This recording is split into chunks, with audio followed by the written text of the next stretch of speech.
Hello and welcome to Wrestling and Everything Coast to Coast with your host, Buddy Sotelo Esquire, Evan Ginsberg, and coming from all the way from the one of wrestling's premier photographers and legendary photographers since the beginning of time, Dr. Mike Leno. Mike, can you tell us our guest for today? Well, our guest, this is so trite, really doesn't need any introduction, but of course we're going to give him one. I asked him if it's okay to call him the New York Bro for the New York Knicks, who we're all engaged in right now in pure Vince Russo fashion. He has produced a plethora of great books, but his new one, Total Nonstop Agony, we're going to be talking and hyping today. Vince Russo's the brand, Truth with Consequences.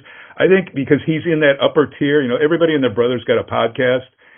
Upper tier guys, Jericho, Jim Ross, etc., Bruce Pritchard, he is in there. And I think he's the only guy that has tiers of Patreon, still creating magic, total genius on so many levels. I think he's the only guy on the planet to have been head of creative in not one, not two, three major companies and on a global level. The one and only Vince Russo, who I call the Howard Stern of wrestling, all of those things, the king of all wrestling media and global media because he has other interests. Vince Russo, congrats.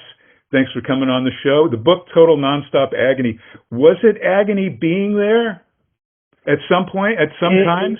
It was, again, guys, and, Dr. Mike, thank you. And Evan, I mean, you're a legendary name in the business. I know you guys have been around for a long, long time, so I have that same respect for you. And again, man, I'm going to be candid and frank and honest as I always am.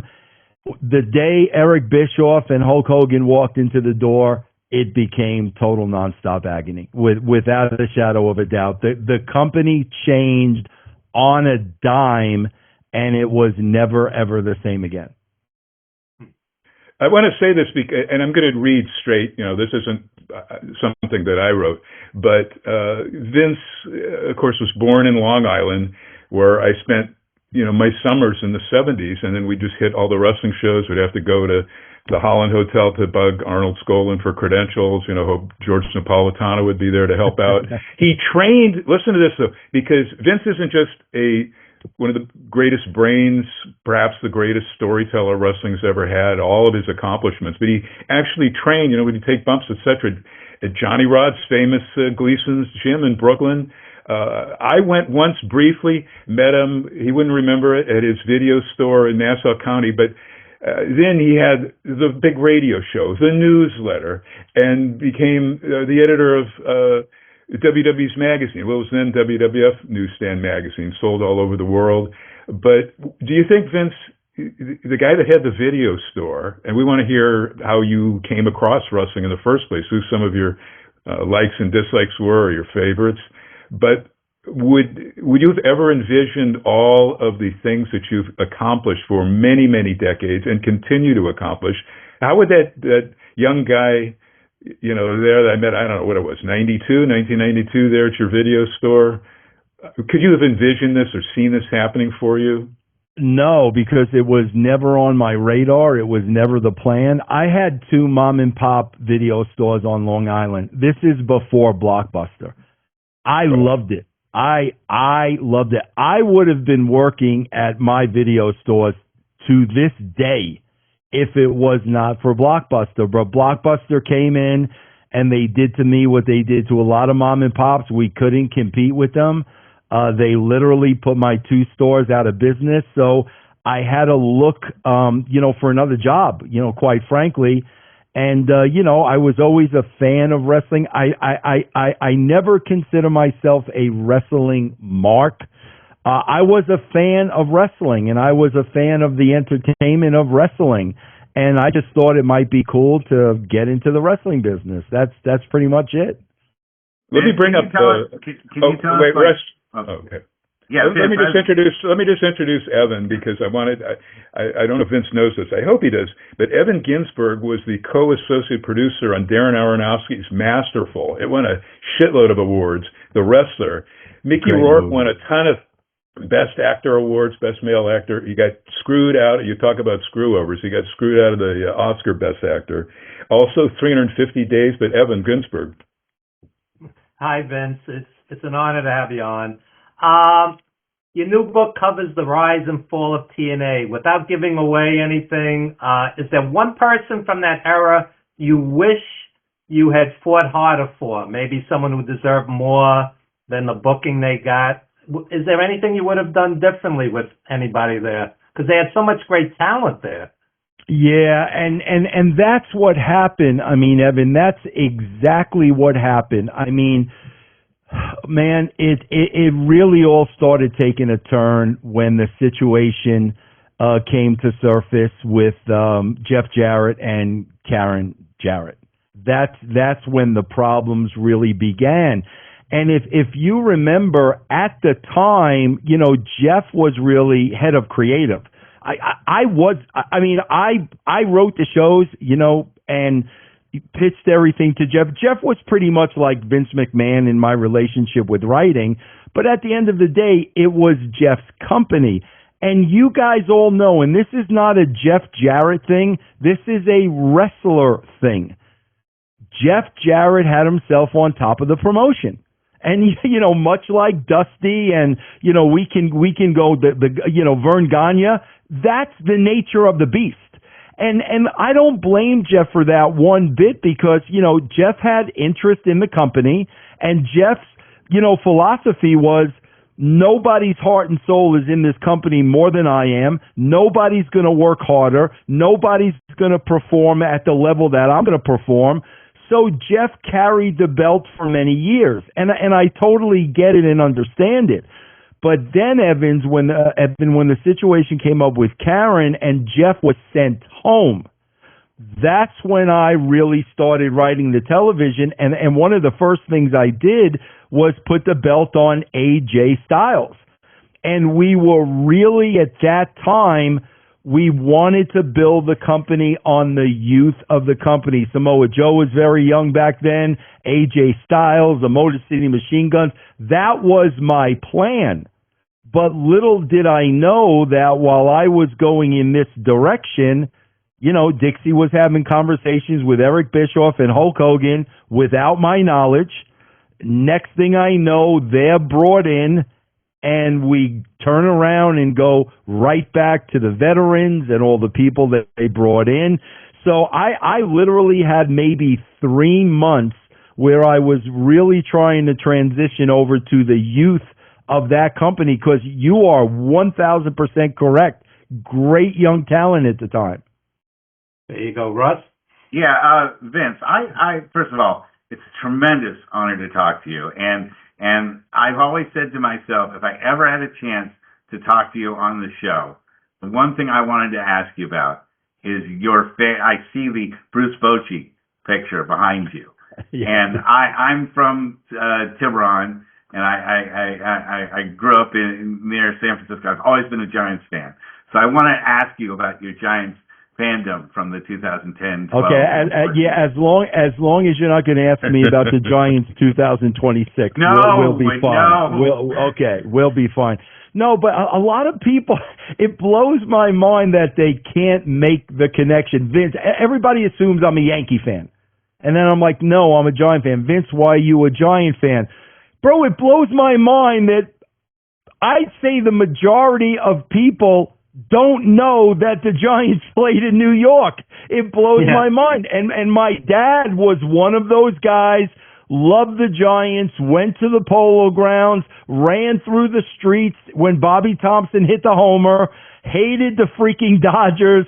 So my father was one of the very few that when they moved to the West Coast in 58, my father remained very, very loyal to the Giants. So, of course, I was raised a Giant fan. You know, probably I remember really becoming a baseball fan in '69 because, you know, living on Long Island and the Miracle Mets, like, people think, you know, everybody's talking about the Knicks now. You have no idea how it was in '69 when the Mets came out of nowhere. I think the Cubs had like an 8-game lead, and they came out of nowhere. So that's when I really started loving baseball in '69. And, you know, my beloved Giants, and I got to see, you know, McCovey, Marichal, Mays. I got to see all the greats play. Oh, Vince, just having asked you that question, that's like the bucket list thing for me. To actually ask you that in person means so much to me. So thank you so much for giving me that frank answer, guys. You can do the rest of the show. I'm gonna all right. retire. Of course, we're talking to total legend in the business and one of the most innovative, but also listenable. I mean, everybody, is always on bated breath to hear what Vince Russo is going to do. But Vince Russo's brand new book, Total Nonstop Agony: The Rise and Fall of TNA. I love how you have out Brian Alvarez, because all the photos, including on the cover of The Rise and Fall of WCW, his book, were my photos, including one of my proudest ones, Vince Russo in the Pope Mobile that was shot at the Cow Palace for a Nitro, which I'd love to send you all of them because I must have 20, 30 of them. Can I tell Russ a great story? Russ will love Please. this. And Russ, this goes back to what Dr. Mike was talking about, the Cow Palace and the Pope Mobile. Russ, I'll never forget, it was my end days at WCW. And we were in San Francisco. And right after the taping at the Cow Palace, we were going on a tour of Australia. Okay? Russ, the Giants were in the playoffs. And they were playing the Mets at home the day we were supposed to leave for Australia. I had WCW up to here at that point. I said, screw it. I'm not going to Australia. And I turned around and went to the Giant playoff games. Wow. Yes. Yeah, right off of that show at the Cow Palace. You man. are That's a why real I bring fan. it up. I love that. Vince, I'm going to have to send you because my wrestling column first was in the San Francisco Cron newspaper when my wife and I moved from LA up there for 40 years, and the San Francisco Examiner. But I shot, as part of the media, the pre-World Series victory parade, all three of the Giants ones. And the first one, so I want to send you some of those shots because I got, all of the legends from Cepeda, Willie, all of them. But also, I grew up in LA, and my grandfather supplied the booze, his liquor distributing company, to the Dodgers. So from '63 on, as a little kid, I'm shooting behind home plate.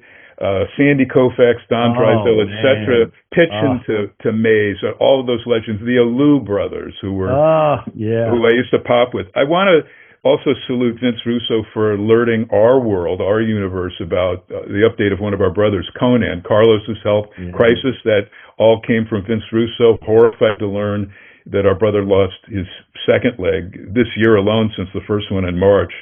So Vince has done a fantastic job there. But I want to ask you two very quickly, because we've lost some legends.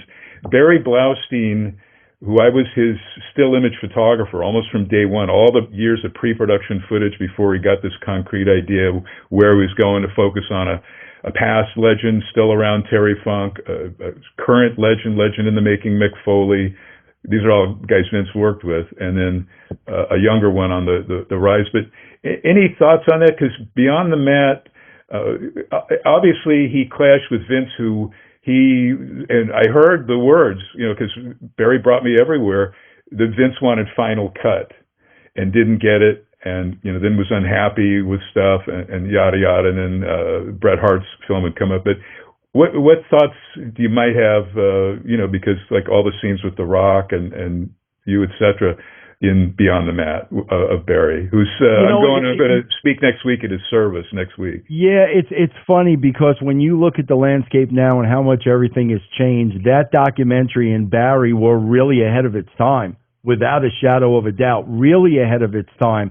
And Barry wanted to capture what really goes on. That's what he was going after.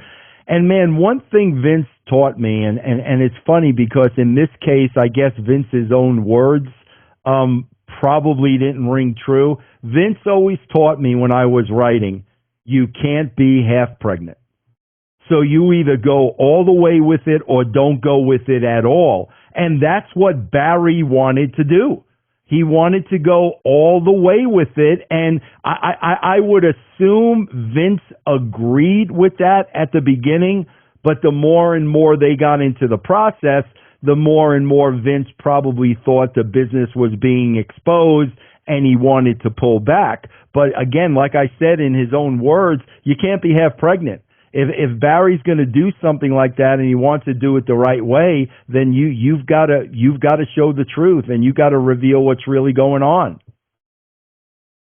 Wow. Well, of course, Vince Russo, let me just say this. Of course, Vince Russo's The Brand, Truth with Consequences on Patreon, where there's 3 different tiers. You guys probably want all of them, or at least the top one. But when I look at your set on there or your home studio, it looks like you're a dog animal person, which is reason enough to support Vince Russo. But I wanted to ask and let the other guys chime in. Do you still pop when you're introduced, or because I knew you're doing a lot of media for your brand new latest book, Total Nonstop Agony. When people call you the most controversial man in wrestling, I call you the most creative genius in wrestling. But does that make you pop that people think you're controversial? Because only geniuses can break out of the mold. When things get stale and, we see backstage this and that with the roving hidden camera, which I think you created, but now everybody's done it to death. But you created all this attitude era. I mean, everything that was mega, both from a gross net standpoint monetarily to creative, was Vince Russo. Yeah, Mike, you know what it was? And I didn't make myself controversial. They've made me controversial, not me. Mike, this was my whole philosophy when I started writing for Vince. I probably started about 1996-ish, I would say. This was my whole philosophy. Bro, I was like you guys. I grew up on Bruno. I grew up on the big 3, bro. God bless the big 3, Albano and Blassie and the Grand Wizard. Still my favorites to this day. The Valiants. I've seen it all. I saw Spiros Arion shoving Chief's headdress, ceremonial down his gullet, down his throat. I've seen it all. Yep. So one of the things when I started writing was wrestling had a tendency to always repeat things. They would do angles over and over and over again. And I told myself as a wrestling fan, we've seen it. We've done that. I always challenge myself, come up with something new. Come up with something that they've never seen before. I'd rather come up with something new and have it fail than repeat something that as a wrestling fan, I've seen a million times before. And that's what I did with wrestling. I just tried to create a lot of things and a lot of angles, a lot of characters that you never saw before. Is that controversial? I mean, I don't think so. I don't think I changed the fundamentals of professional wrestling. I don't think I changed the rules. I don't think I changed what was really important. But again, that was my challenge. I did not want to write things that had already been done to death before. Russ? Yes. Evan, please. Let me ask 1 or 2 human interest questions, because I'm sure you were bombarded with the wrestling.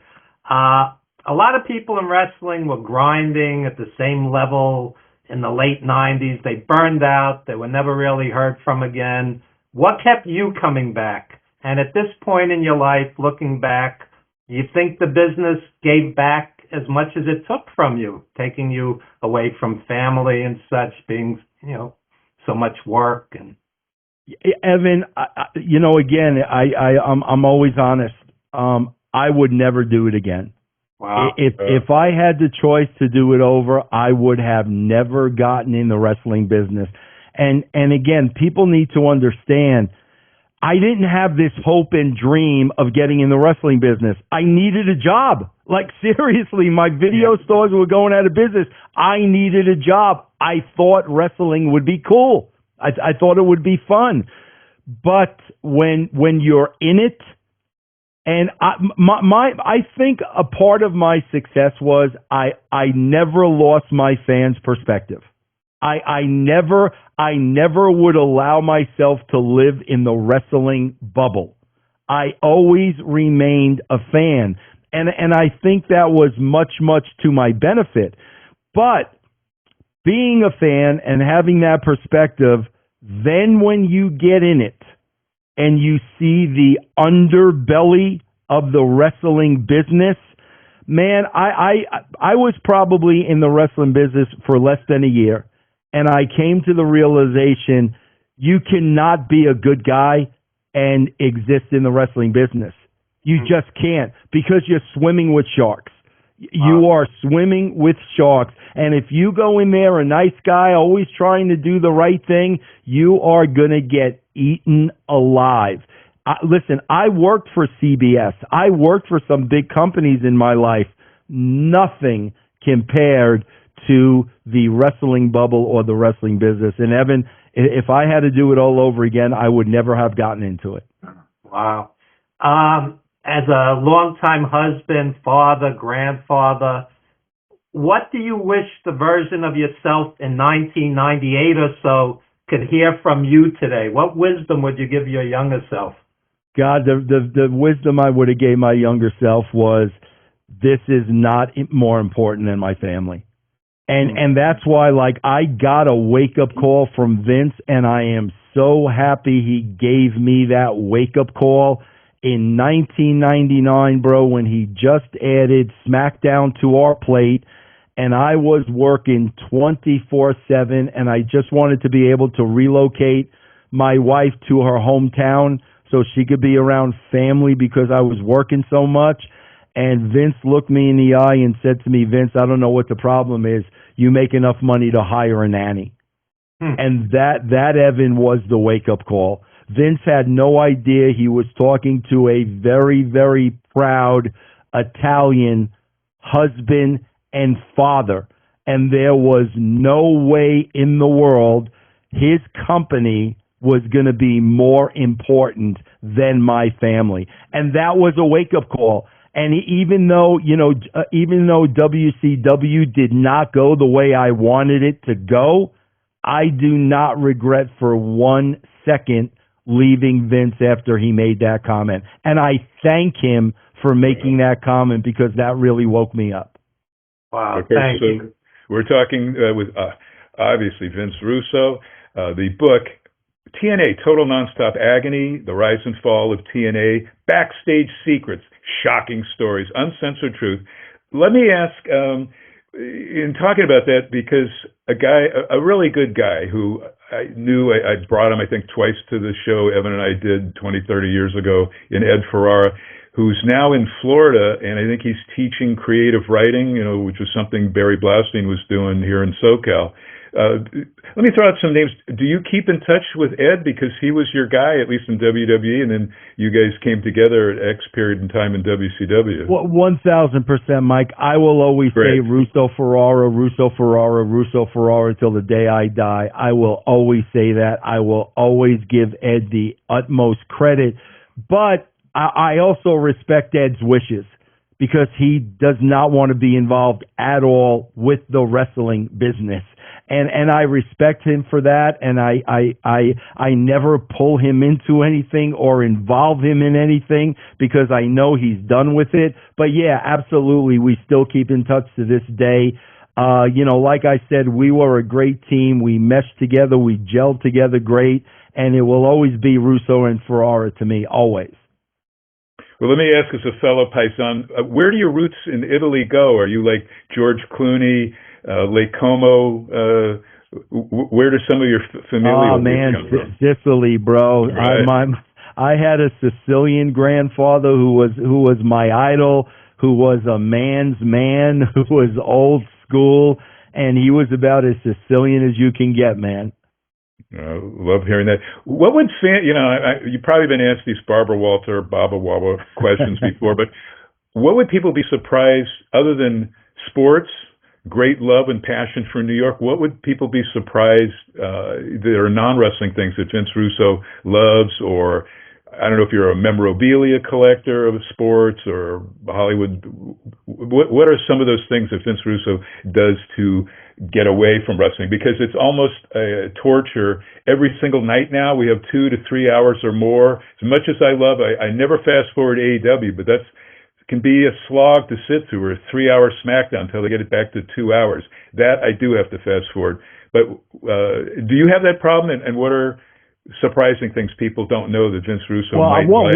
One thing I probably get consumed by more than anything else, and it's been it's been a 20-year habit, right? At now, but like I'm a fantasy baseball guru. Like, you cannot beat me in fantasy baseball. And I've been doing that for 20 years. I'm addicted to it. I wait up till 1 o'clock in the morning for the waiver wire to open, all that good stuff. I also have about 4,500 albums. So wow. I'm a big collector of vinyl and music paraphernalia. Like, I was born in 61. But I really wish I was older in the 60s. I love Woodstock, hippies, Janis. Like, I love all of that stuff. And I also, man, my wife and I love going thrift shopping. I love finding little bargains and little treasures, and we do that a lot. Because I got to tell you, I mean, Mike, there is no enjoyment for me whatsoever in professional wrestling. I mean, none. Zero. I write now for JCW, that's great. It's a great crew. I work with Violent J of ICP, and I enjoy that relationship. But when we're talking about WWE and AEW and mainstream, I could give one iota about anything that's going on in professional wrestling today. Very quickly, when I interviewed the first time I brought ICP on, just love, way back to when they started naming albums like The Great Malenko after wrestlers. But other photos I got to send you. One of my dental patients when I was practicing up in Union Square, San Francisco, was the road manager for the Grateful Dead, and he got me backstage a couple of times when they played in Golden Gate Park, which is a mini Central Park for San Francisco. I was on the stage behind them, so I'm shooting right behind Jerry Garcia, looking out at this sea of, I don't know how, a jillion thousand fans, and hadn't been into their music until that point. And, seeing those fans, they were like wrestling fans. They would, nowadays, they'll be going to Italy and Spain and whatever, anywhere the Grateful Dead, and then they were allowed to bootleg tape and share it with each other. I mean, so much awesome music. What other stuff do you listen to? Metal. What are some other music? Yeah, I'm a Beatles guy through and through, man. Yep. I've got the Beatles tattooed on my body, and I'm very, very, very big. And I mean, I have been into this since probably I was 12 years old. I'm an expert in the Paul is dead theory. I could talk to you for hours. I'm very bored is what that translated to backstage, or going backwards. It was I'm very bored, but it sounded like Paul is dead. I'm old enough. I remember all that shit when it was happening. Yeah, so do I. And to this day, I'm still a big fan of that. But man, it's funny because my wife and I, we bought a Airbnb in Saugerties, New York, and Saugerties is only about an hour and a half from Cooperstown and like 20 minutes from Woodstock. Wow. And I just got back from Woodstock, and bro, it is so awesome because, the townspeople there, they still dress the same. It's still like the hippie lifestyle, and it's so, I love the old stuff.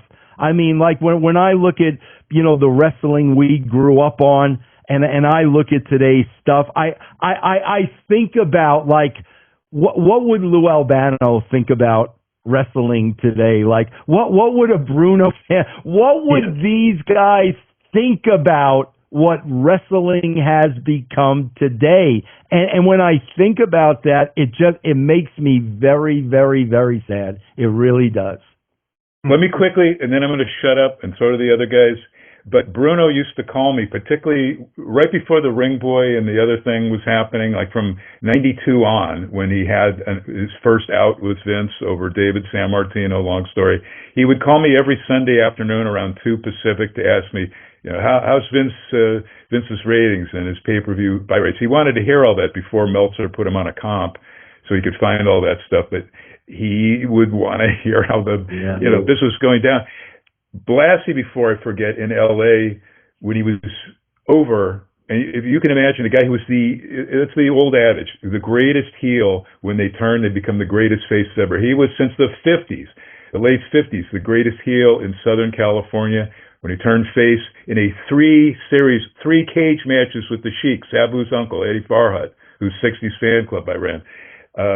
It's just amazing that fans would chant in unison, "Bite, Freddie, bite," and one promotional during one of his bouts with John Tolos before the Outdoor Coliseum big mega show stacked was they gave out these cardboard, the old shitty Halloween masks with the rubber band cardboard, but it was Blassie's face, his headshot. And I have photos of it. All 10,400 people wearing Blassie masks and chanting "Bite, Freddie, bite" as the baby face. It wouldn't happen today. But last thing, my wife and I went a couple of times to see Beatles Love in Vegas at whatever that hotel was with the volcano fountain that they tore down. Did you guys ever get to go? Because even if you don't like Cirque du Soleil, the way they blended on that massive sound system, Beatles songs that sort of sounded alike or might have birthed another, having them blend those hybridized songs, I was just in heaven. That was amazing. I hope you got to see Beatles Love or a tape of it. I did not get to see that, but what I did get to see was, remember when they were in the Winter Garden in New York? I think it was called Beatlemania. I'm not sure. Yeah. I think, but I got to go to that. I must have been about 16 years old, and I got to go to Winter Garden Theater to check that out. And oh my God, when I look at ticket prices today, especially in wrestling, I say, unless somebody dug up John Lennon and George Harrison, that is the only thing that I would pay that kind of money to see. When I look at these ticket prices from TKO and wrestling fans paying for them, I think they're out of their minds. I just think they're absolutely out of their minds. We talk about baseball, man. I remember when my father took me to my first game at Shea Stadium, and the pitching matchup was Tom Seaver against Juan Marichal. I'll never forget this. 0-0 going into the 10th inning. Both starters are in the game. And Tommy Agee led off the bottom of the 10th with a solo homer. I bring that up because the box seats at Shea Stadium were $4. Yeah. And now I look at these prices and I'm like, people have just lost their mind. They've taken the fan out of the game. They've taken the real fan out of the game. That's what they've done. Wait a minute. Yeah. When I first went to New York and stayed at Arisley's house in '74, his dad Sal took me to my first Shea Mets game. And when we got there, I'd never seen this before at the Dodgers because, the people are flaky, my neck of the woods. But he gave the usher, a couple of bucks to move us down. I'd never seen that before. And I obviously learned, that's commonplace. Yeah, absolutely. Vince, quick Shea story. I'm with my dad and my grandpa. My grandfather was from Russia. He'd never been to a baseball game. First game. So we're sitting there. Bob Moose of the Pirates is throwing a no-hitter against the Mets. Roberto Clemente makes a diving catch to save the game. The Mets fans are rooting for the Pirates because they want to see a no-hitter. My grandfather's sitting there. He has no idea. He thinks this happens like every day. True story. Right. True story. That's awesome, man. That's awesome. I go back. My uncle had season tickets to the Giants, so I went when I was 5 years old, and I saw Mays and McCovey and Orlando Cepeda and they've been a function my entire life. In fact, I'm not really a baseball fan. What I am is a San Francisco Giants fan.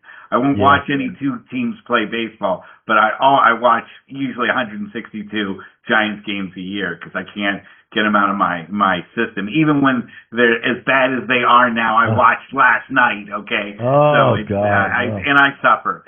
But Yeah. I had a question for you going back to wrestling. I wanted to know who was selling. What was your favorite wrestler to book, and was there a wrestler that you were like, ah, man, booking him is so complicated?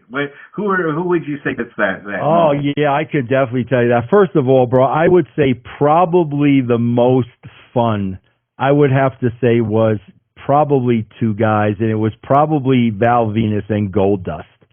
Wow. Because with those characters, there were just like no limitations, especially Dustin, especially that Goldust character. I mean, way ahead of its time. No, just no restrictions. It was a lot of fun, bro. Who was very difficult to write for, and I'm sure you guys would understand that, bro. It's very difficult to write for. When you start working with a legend that has done everything, it's difficult to write for them. I had the problem. I'll give you twofold. I had the problem, first of all, with Bill Goldberg. When I went to WCW, the streak was over. How are you ever going to top that? Like, there was nothing I could have written other than Bill turning heel to top the streak. And, Bill didn't want to turn heel, so that turned into a big problem.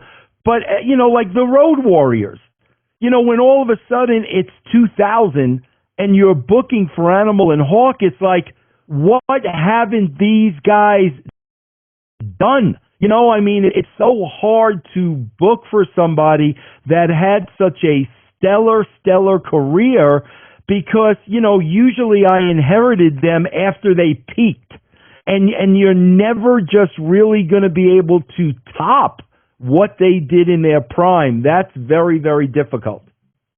Wow, that's a great answer. Thank you so much. I've always wanted to ask you these things. Now, I also want to ask you another question, but it's just two words. Eric, and I'll just leave it to you. What do you have to say about Eric Bischoff in your relationship? Guys, I'm gonna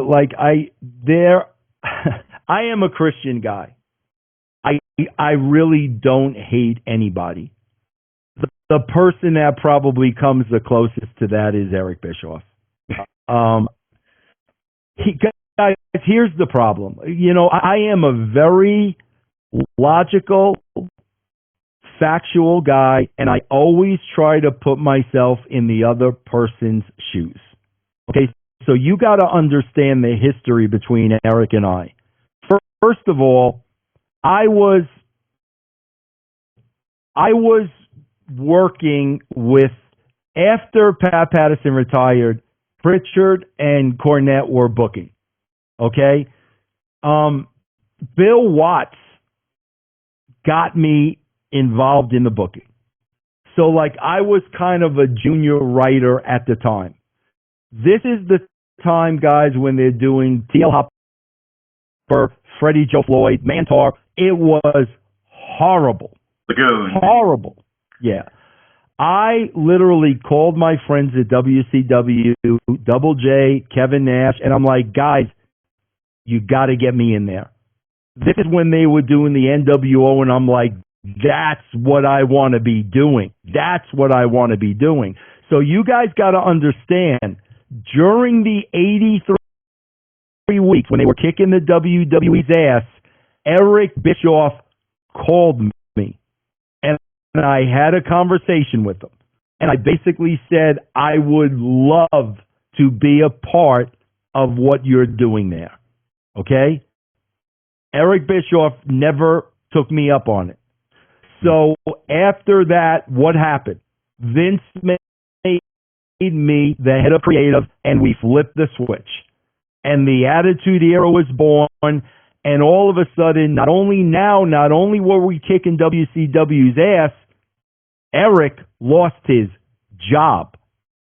You want to add insult to injury, now I go over to WCW and I take over Eric's creative role. So without even knowing me, okay, without ever having a conversation with me, it's pretty clear and reasonable to understand the guy did not like me. Okay, just based on the history and based on fact, he didn't like me. And, you know, the first time I ever met him, when Brad Siegel made me meet him for lunch, it was a secret lunch. I didn't even know who I was meeting. It was clear to me the guy did not like me. Based on the circumstances, he was not going to like me. And guys, I'm going to be honest with you, and this is why I have no sympathy whatsoever in my book towards Eric Bischoff. None. I'll tell you why. Because when I was working with him at WCW, when I was working with him at TNA, Eric Bischoff made the decision that he was just going to be a dick to me. That's it. He made that decision based on the history, based on, you know, me writing for Vince, and all of a sudden the 83 weeks is over. Eric loses his job. I get hired at WCW. Based on that, he made a conscious decision. I'm just going to be a dick to this guy. And he always was. He was always a dick to me, and I have no problem being honest about it, because that was a conscious decision that he made. He didn't have to be that way to me, but he made a decision. This is how I'm going to be towards this guy, and for that, he is the guy I like the least out of everybody I ever worked with. That's crazy. The goal should be gross net, putting asses in seats. Doesn't make any sense that you're not working or someone's trying to undermine the other instead of working collectively. Let me say this before I forget about Pat Patterson. My home base territory shooting for our program, ringside backstage, was L.A., LaBelle, but I got to work with Pat Patterson, my secondary home base. Even before I could drive, I was flown up to shoot for Roy Shire, San Francisco. And Roy had brought Pat Patterson in at the recommendation of wrestling's very first color commentator, wrestler, actor, Pepper Martin, who actually edited Lou Thesz's autobio. And that was 1967.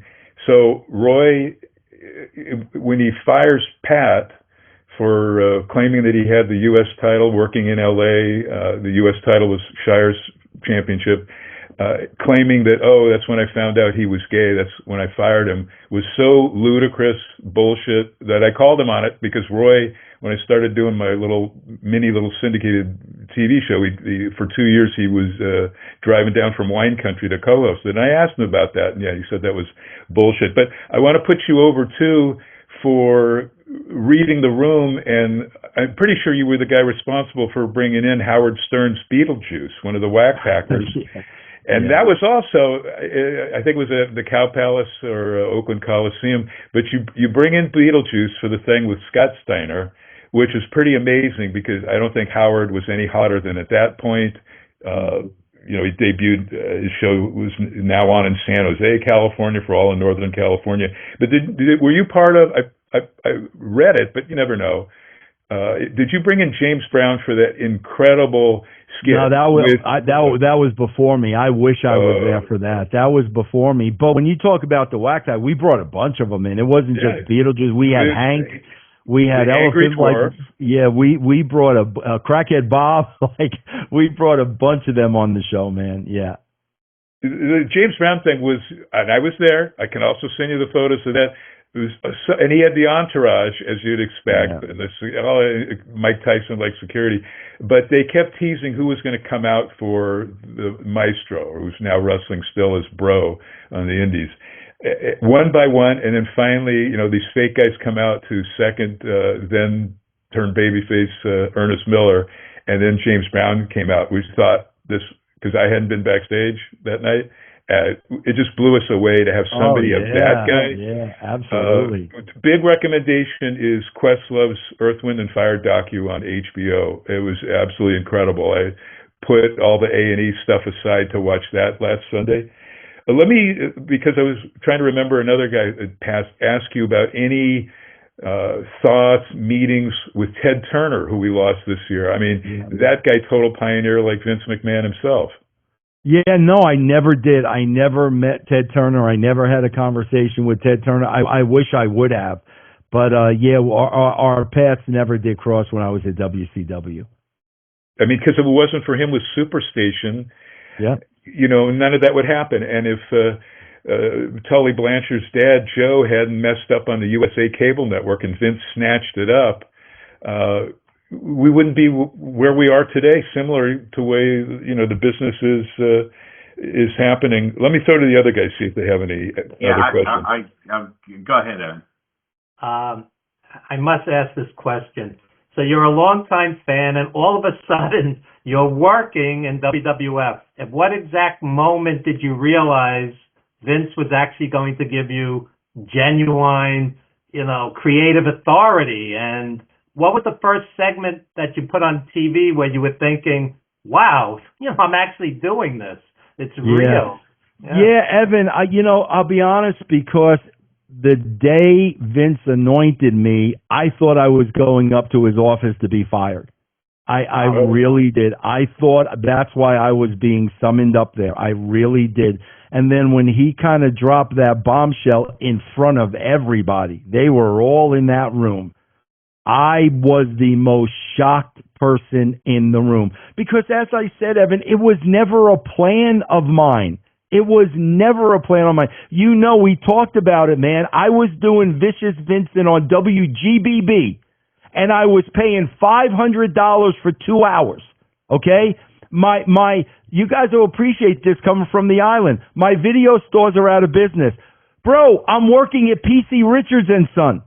I'm working, I got a college degree, I'm working at PC Richards. So I'm running out of money at WGBB. So I need a job. I've got small kids. I need a job. That's when I wrote Linda the letter. I didn't know Linda oversaw the WWF magazine. I had no idea that was under her jurisdiction. Whoa. I just wrote her a letter saying, listen, my name is Vince Russo. This is what I'm doing. I literally said, I'm running out of money to fund my show. Any opportunity. And then, I got a call from Linda, and they offered me a job as a freelance writer. I don't know if you probably do. You remember the name Ed Raschuti? Ed Raschuti was the editor of the magazine, right. And I was freelancing. I was getting $150 a story to go to Poughkeepsie and interview Shawn Michaels. That's what I was getting. So I never planned on this. I didn't have these dreams and aspirations. Oh, one day I'm going to be writing wrestling. That wasn't even on my radar. That's why, I'm just a firm believer of, things happen for a reason. Everything happens for a reason. I ask God to this very day, why on earth did you put me in this business? I don't understand it. I'm good at it. Guys, I'm still writing wrestling shows today, and I could sit down at this very computer, and within 2 to 3 hours, you got a complete wrestling show. No committees, no sitting around boardrooms. I'm in front of this computer. It's me and the computer. 2 to 3 hours, you got a hell of a wrestling show. It was just a gift I was given, and I don't know why. I have no idea why God made the decision to put me in this business. But Evan, it was never a plan. It was just never. It just organically happened. That's great. Okay, now I don't want this to go off the rails, but I gotta ask this question because it's one that's been in my mind for you, Vince, since it happened. David Arquette. Can you explain to me the whole David Arquette booking thing? Because a lot of people have criticized you for it. So yeah, and again, bro, when I tell you the truth, I'm not telling you the truth to drive somebody under the bus. I'm telling you the truth to put them over. That's why I'm telling you the truth. So, bro, the match was booked, and I think it was Double J. Page and Arquette against Double J and Eric Bischoff. That was the tag match, right? So we had our production meeting. I think Page was going over. We had the production meeting, and everybody clears the room. Page is going over in the match. Tony Schiavone comes up to me and he says, Vince, it's the old, you always get this in wrestling all the time, it's the old what if. And Tony said to me, what if David Arquette went over? And bro, I got to be honest with you, I was taken back because Vince Russo, with all the crazy schemes I've ever come up with, that was never thought in my mind. Like, so that was the first thing. Like, when Tony said that to me, I'm like, oh my God, like, I didn't even consider that. You know what I mean? So what I did was, Russ, I called everybody back in the room. Everybody. Agents, Eric, everybody. And I said, listen, man, this is what Tony laid out. You know, this is what Tony suggested. What do you guys think? Everybody in that room was on board. Everybody. Because you got to remember, guys, David Arquette did not pin a wrestler. He pinned Eric Bischoff. It was a fluke. It was a slip on a banana peel. And then you got to remember the story after that, like the next day, Arquette was like, I don't want this freaking title. Like, are you kidding me? Like, this is suicide. I don't want this title. And then, guys, the very next morning, we were on the cover of USA Today. On the cover of USA Today. So, you know, at the time, man, we really needed a publicity stunt. We really did more than anything. I think it accomplished that because, like I said, getting free press. Bro, not only that, his wife, Courtney Cox, was doing a movie at the time. He brought the WCW championship belt to the set. So now we've got Kurt Russell with the belt. We've got Kevin Costner with the belt. We could have never, ever paid for that. Arquette was doing the late night shows and bringing the belt on those shows. So the publicity that gave us, we could have never, ever paid for. But, you know, again, to the pure wrestling fans who have convinced themselves that this is real, oh my God, I might as well have shot somebody in the head. But I'll be the first to say, 1,000%, bro, it was a publicity stunt that was very needed at the time, and I think it paid off at the time. That was totally smart because, you know, Arquette also was on Entertainment Tonight. There weren't that many, you know, it wasn't like Inside Edition and all the other ones, Extra Access Hollywood, NBC is going to shed. The belt was on there too, so it was actually brilliant. Let me remind everybody, of course, we were talking with Vince Russo. His latest book, Total Nonstop Agony, The Rise and Fall of TNA, follows his other ones that everybody has to get. They belong in everyone's collection. His first two, Forgiven, that covers primarily his time with Vince and WWE. Rope Opera, How WCW Killed Vince Russo, his time with Ted Turner. You know, at WCW, the rival, actually, not Ted specifically, as Vince has already said. But a couple of things, too. David Arquette made enough money to buy, which was pretty costly, from Larry Harmon, the whole rights to Bozo the Clown, you know, global rights. And he's done a ton of stuff. I wanted to ask, before we end up closing and give you a lot of time to plug all of your stuff, your Patreon, I can't remember, the biggest FanFest fiasco was in 2007, and I've covered this stuff since the 60s, WFIA, when we go to a different city, Wrestling Fans International, and the promotions, you know, like when we went to St. Louis or Detroit, whoever the booker was, or, you know, Muchnick or the Sheik, they'd send in all their talent, and sometimes they'd come there like Fritz in 77 in Dallas. But there was a huge fiasco where Medusa, Cornette didn't get paid, Ricky Morton drove with, I think, Jimmy Valiant, all those miles from, you know, a 6-hour drive each way. They got screwed out of money. And then the Cow Palace fiasco, where I thought, and Russ said he didn't think you were on that, because that was the biggest 3-day fiasco where the husband and wife promoters claiming they were police vets who got shot in the line of duty. They ran away night 2 with a cash box. It's meant to pay all the MMA guys, so that show didn't go on with Don Fry and others, Dog the Bounty Hunter's kid, and the wrestlers' cash box. They fled across state lines to Nevada. And I, of course, got a rubber check as the photographer, and I interviewed Eric Bischoff in one of the auditoriums. But were you at that thing? Because I thought I discussed it with you briefly. The few times we had interaction, I thought, were you at that 2007 Cal Palace? No, not at all. No, well, you were lucky to miss that. Yeah, I was probably working with TNA at the time. No, I was not involved in that at all. Well, and there hasn't been anything since. Now since Mike Bucci, High Spots, has this thing to coincide with WrestleMania every year, except next year when they're in Saudi.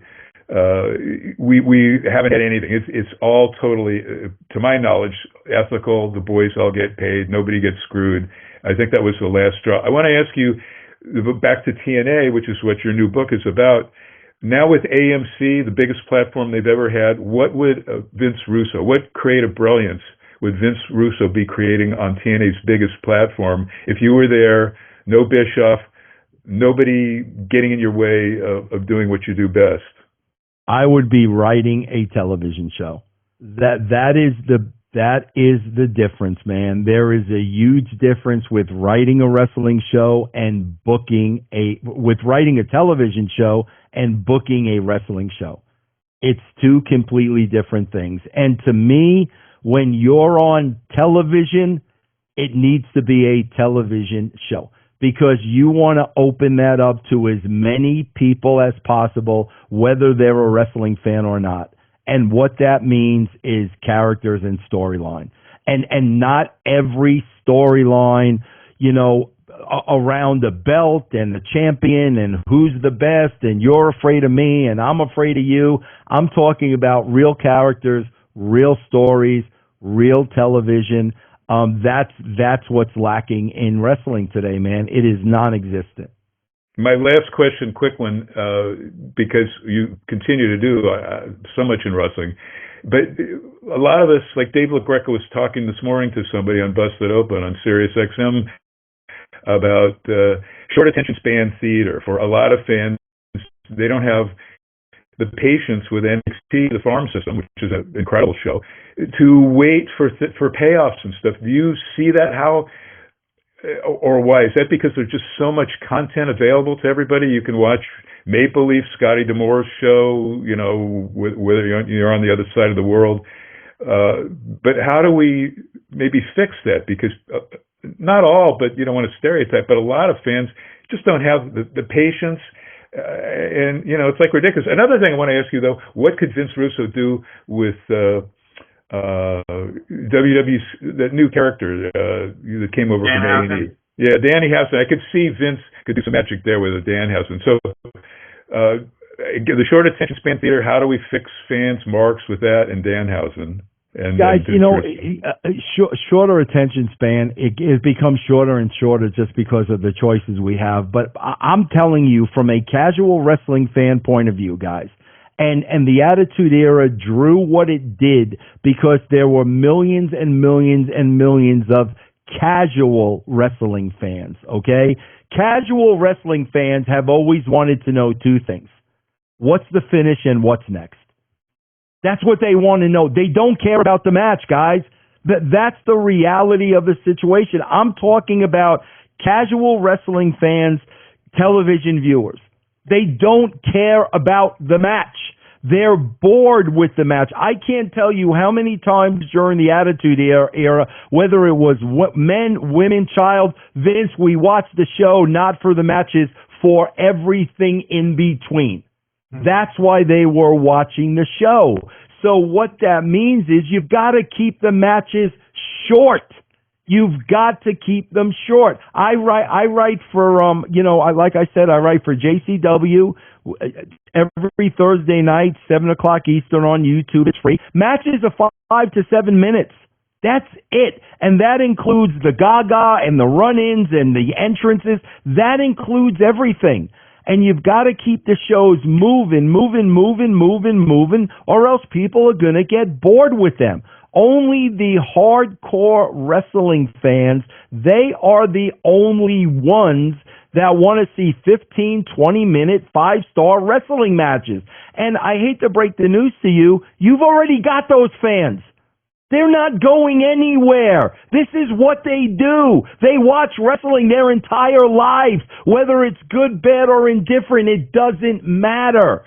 So what you've got to do is you've got to go after those fans that are no longer watching wrestling. You guys want to hear a statistic that will blow you away? If you want to really put everything in its proper perspective. During the Monday Night Wars between Nitro and WWE, on Monday nights, one night, combined, there were 10 million viewers. 10 million viewers. The last number on Netflix was 2 million viewers worldwide over a week. Over a week. Guys, where are those 8 million viewers that used to watch professional wrestling? You ran them off. You ran them off because you've taken the entertainment out of it. You've taken the television aspect out of it. You've taken characters out of it. You've taken storylines. So what do you have now? You've got your fans that are going to watch every single week. There has been no WWE growth. There has not been no AEW growth. And I'm not talking about the amount of money they're making. Bro, if you're charging $5,000 for a ticket, you're going to make a lot of money. That's not what I'm talking about here. It's two completely different things. The money that TKO and WWE is making compared to the number of viewers that are actually watching the show are two completely different things. They are catering to an audience they already have. And you know why that is? Because it's easy. It's easy. The hardest thing in the world is to get new viewers and new eyeballs. That's the hardest thing. To cater to an audience that you know is going to tune in every single week, anybody can do that. Super smart. Before we have you plug everything, too, here's a stat. Ricky Dozan, who actually brought pro wrestling to Japan with the aid of Blassie and Luthez, etc., the Dusek brothers, in 1961, against both Blassie and then the destroyer Dick Beyer, one of the greatest mask guys ever, 1/3 of all TV sets in Japan watched those matches. Wow. And this was like Memphis level, the Saturday morning show, but even well beyond that. So your stat's amazing. This thing too, wrestling cyclical and what have you. But guys, do you have any other questions before we want to have Vince promote his Patreon and all of the stuff, all of his social? Guys, when you look at these numbers, what's the first thing you're going to hear? The Knicks were on. It's the Stanley Cup. They stream now. Blah blah blah blah blah. Do you know the simplest thing that Vince McMahon told me? The simplest thing that Vince McMahon told me, and it's this simple. If it's good, they'll watch it. Vince didn't care what else was on. He didn't want to hear Monday Night Football. He didn't want to hear anything. He'd say, Vince, if it's good, they will watch it. They're not watching it today because it's not good. Amen. I do have one final question, and this is, I got to say, this has been the most eye-opening and fascinating we've done over 320 shows. Well, 6 years. We just celebrated 6 years. And Vince, awesome. Vince, you're on the heels. I brought Stephanie Powers, and then the last Marilyn Monroe 50s, 60s sex pot, Mamie Van Doren on. So you're on the heels of other legends. That's this awesome. has been the most fascinating show we've ever done. Everything you've said has just fascinated me. I got to ask you a question. Why do people hate you? Because so many people... that's greatness. That's what Dave LaGreca talks about, greatness, hate. They're jealous. They're jealous of brilliance. And, Vince Russo, I mean, look he's accomplished more in his lifetime than they will. And Well, Yeah, but it's not even that. You know what it is, Russell? Here's what it is. I just told you, 10 million people used to watch, 2 million people watch now. We've lost 8 million people. Those 8 million people were casual wrestling fans, television viewers. Those people were my people. They were my people. These were fans of the Attitude Era, not having a clue who wrote this thing. They were fans of the Attitude Era. They were fans of that. This audience, they're not on social media. They're not on wrestling websites. They don't know who Dave Meltzer is. They were casual wrestling fans that watched wrestling when it was really, really cool. The people that hate me because my style was sports entertainment. It was not professional wrestling. That was my style. And guys, guess what? Who did I get that from? I got that from Vince Sr. I got that from the WWF when I was a kid. And I saw all the outrageous things that Vince Sr. was doing. Vince Sr. wasn't relying on wrestling. George the Animal Steel? Like, seriously? Bro, that's where I got it from. And I was always more of an entertainment guy than a wrestling guy. And that hardcore audience will forever hate me because of that. That's really the answer, Russ. Thank you. Your Attitude Era guys, though, what you did, though, every guy from the lowest tier, I don't mean to demean them at all, but Kai and Tai to the very top, everyone was over. Everybody had programs that people were excited about, and people were invested in every single performer working under Vince. That was Vince Russo. Yeah, that's brilliance. My whole thing was, man, when Jim Ross, bro, like, he was, as talent relations, he was so serious about the roster he put together. Okay? It wasn't who's friends with who and not with Jim Ross. Guys, we all know Jim Ross's love for Oklahoma football. That's how he ran this thing. He freaking ran this thing like he was the general manager of this team. So now when Jim Ross hands this roster over to me, I know everybody on this roster earned their spot. There were no gimmies. I'm watching today, and Finn Balor's friends with Seth Rollins, and J.D. McDonough is friends with Finn Balor, and then you got Lyra Velcro, who's friends with Becky Lynch. Bro, that crap didn't work with JR. JR didn't care who you were friends with. No, you had to earn the spot. So once I got the roster, my philosophy was everybody on here earn their spot. Now I have to go to work for every one of these people and get them over, help them get over as much as I possibly can. Bro, if we didn't get somebody over, it was my failure. That's how I looked at it. It was my failure because if they were on that roster, they deserve to be that roster. I want somebody to tell me that same mentality and psychology still takes place today in the WWE. I'm begging somebody to tell me that. And Jim Ross got that from his boss, Cowboy Bill Watts, who was, big, athletic. All of his story. Yep. Big, athletic, tough, ran it like an Army sergeant, pissed off a lot of folks, but was a genius too. Vince, let's have you plug anything and everything besides, of course, this great new book. Yeah. TNA, Total Nonstop Agony. Yeah, three things. Obviously, TNA, Total Nonstop Agony. It's coming out July 14th. You can order it on Amazon right now. But once it comes available, you'll be able to go to russosbrand.com, and I could autograph copies for you. Once it becomes available, that's Russos with an S, russosbrand.com. Of course, man, I've been podcasting now, Russo's Brand, for over 10 years.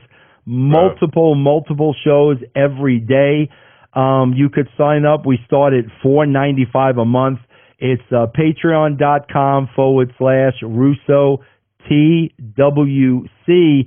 And last but not least, guys, you want to return back to the Attitude Era? I am writing for JCW. I write this show every single week. We got a brand new show that airs every Thursday, 7 o'clock Eastern on YouTube. Just go to JCW Lunacy, and you'll get back to the entertainment that you missed so much. Vince, thanks a hell of a lot. Just blown away. You still got it, brother, so... Thank you so much. Always. Appreciate it. Thanks for everything you've done for the industry. Thanks for what you've done for us all. I appreciate you guys, because I know you guys are legends, and you guys have been doing this for so long, and you guys love the history as much as I love the history. And, man, I really appreciate you guys having me on the show very, very much. And don't hang Evan, up when we close. Just hold on a minute or two, and then we'll let you go. I apologize for this going so long. Evan, please promote your stuff real quick. Okay, senior editor over at ProWrestlingStories.com. 1,000 stories on the rich history of pro wrestling. My new book, Grindhouse, Art House, and Wrestling Flicks. And you could also check out my previous book, Wrestling Rings, Blackboards, and Movie Sets. And both tell the inside story of the making of the wrestler. Thank you. That was a great movie too, Aaron. I want to tell you guys that movie was so real. Like it was so real. You know, a lot of people, oh, it's depressing, it's dark. No, it's real. Like that. It was God, bro. That movie was so heavy and hit home, man. Thank you. Evan booked all the wrestling talent. He brought everybody in from Ron Killings, etc. I took Aronofsky on the road for 6 months straight, every weekend. We went to CZW Cage of Death. We went to conventions where there was nobody there. That's where they got that sad autograph scene from. Yeah. You know, it was real, what we experienced. And Aronofsky wanted it to ring true. Aronofsky was like us. He's a New Yorker. His mom was a school teacher, a regular guy, not a rich kid. You know, he made it on his own. You know, he's brilliant filmmaker. Nothing but respect for you. Nothing but respect for him. You know, really. Hey, I want to propose something to Dr. Mike and Russell. Evan here is a cross between two people. Okay. One of them is known for being in the wrestling business. The other one is a world famous entertainer. Who are the two people that I'm talking about that he's a cross between? Go ahead. Let's see. I would go with maybe the Grand Wizard or something. You know, not no, quite. I'm talking about world class entertainment like Tom Jones or. He was my boyhood idol, by the way, Tom Jones. It's funny that he got the panties. He got more panties than Elvis did. He's still great. He's still great. He bro, he was my first idol when I was a kid. Remember the show, This is Tom Jones, when they would show the mic? Ladies and gentlemen, this is Tom Jones, and he'd grab the mic. Oh, my God. Bro, you're a cross between Lex Luger today and David Lee Roth. No? I mean, are you guys not seeing that? I would not have gotten that. Oh, come on. Yeah, and that's a compliment, by the way. Appreciate it. Thanks. Yes. Vince, don't go anywhere. Just hang tight when we sign off when it's time for you to sign off. But I just want to say this has been the best show we've ever done. I mean, that's awesome, you're the greatest guest we've ever had. I just couldn't have anticipated you being so open and frank with everybody, and I'm sure the listeners, the viewers are going to love this. So thank you so much for being so honest. Don't blow too much smoke, because we're going to get heat from the IWC, the Internet Wrestling Community. Big time. They can hate. Yes. Anyway, thank you so much. We'd love to have you on again any time in the future that you'd like to come. There's so many more questions I even have to ask you. An hour isn't enough. 2 hours wouldn't be enough. 10 hours wouldn't be enough, because there's just so much. You're a legend. That's the great Vince Russo. You cannot write the history of Go professional wrestling Knicks. without bringing Go Knicks, and no Trump to jinx them at Madison Square. All right, that's it for this week, and we'll see everyone next week. Goodbye, everyone.